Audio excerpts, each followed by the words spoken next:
There was once a guy living in our neighborhood named Jimmy. He got picked on a lot for being a confident and funny guy. His mouth tended to get him into a lot of trouble, and he seldom learned his lesson.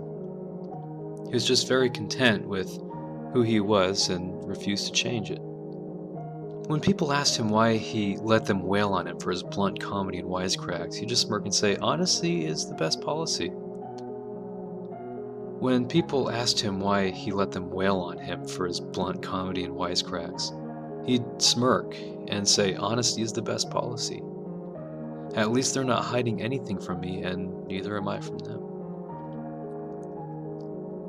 One of the kids he inadvertently pissed off with a rather crude MILF joke was something of a psychopath with a sadistic streak, who didn't take kindly to the insult. So he rounded up the other guys who didn't like Jimmy, and they cornered him after school in the science room. "Your mouth got you into this, I want you to remember that," Brett, the ringleader, told them as he looked into Jimmy's terrified eyes.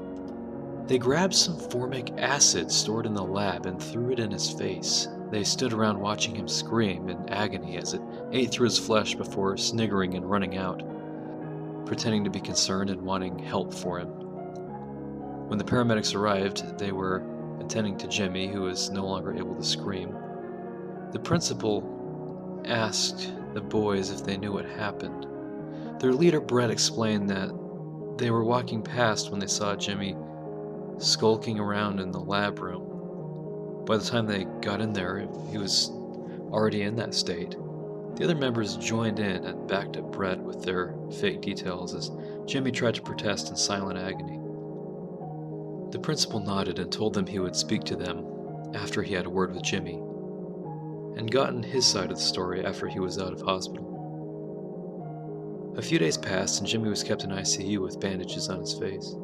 The doctors salvaging what little they could of his face, his vision still intact in one eye, and his jaw was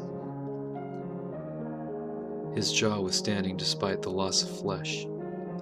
He was still unable to speak and refused to respond to anyone. He just sat there, eyes unblinking and staring at the ceiling, bloodshot and filled with animosity. When he was discharged sometime later, he would not respond to anyone with anything other than the word "liars."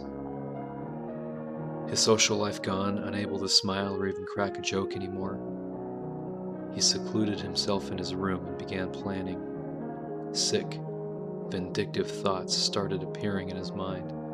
He would get them all, one by one, disseminate them, slice them, burn them.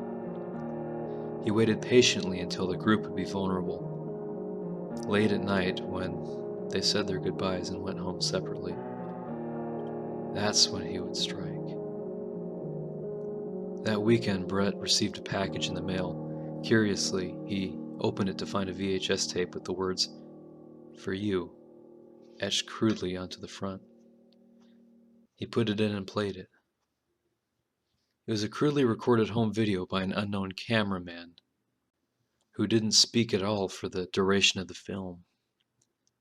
It began with the camera pointing at a date on the newspaper. It was yesterday. As he zoomed out, you could see it was in a basement. A single flickering light bulb hanging above and casting an uncomfortable scene. By the time he'd completely zoomed out, it was apparent that this was no normal video. In front of the cameraman, on his hands and knees, was one of Brett's friends. He was naked, a dirty blindfold around his face, and a crude gag in his mouth. He was covered in blood, horrific burns, lacerations, and wounds. One particularly large one on his back stood out that almost looked like a word. The cameraman, with gloved hands, took the gag out of the crying boy's mouth, and immediately he begged to go home. Please, let me go, man. I didn't know what you wanted. Jesse, Mike, Keith, You made me butcher them. I just want to go home, man. Please. I'm sorry, guys. I'm so sorry. He just kept repeating it over and over, rocking back and forth as he did so. Brett's legs began to shake, and he felt the bile rise in his stomach. He could see the burned, mangled bodies in the background. The bodies of his friends. All of them have markings on their body in deep, large cuts. The cameraman reached out for the boy's chin and lifted it up, encouraging him to stand. He did so obediently as he was slowly led to a door off screen, whimpering. Brett can see what's been cut into his friend's back now. The word liar. The camera cuts out temporarily. When it restarts again, they're no longer inside. They're instead in the cold snow on the outskirts of the woods. And it doesn't appear to be the original man holding the camera anymore. It's Brett's friend. He's whimpering and shivering as he holds the camera in one place for 30 seconds, pointing at some trees in the distance, hearing footsteps draw ever nearer. Where are you, man? You said I could go, man. You said I could go. The boy is screaming and crying, frightened out of his mind, as the sound of crunching snow draws nearer from seemingly every angle. It stops. He turns around to see the mangled face of Jimmy. A horrifying howl blares through the speakers, and the word liars appears before the tape abruptly stops. Brett feels faint and darts to lock the front door, knowing what was coming. As he turns to run for it, he immediately hits something and falls backwards.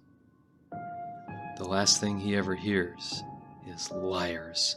His acid runs down his face and begins to slowly eat away at his flesh. The last thing he ever sees is Jimmy's face contorting into a sick, twisted smile.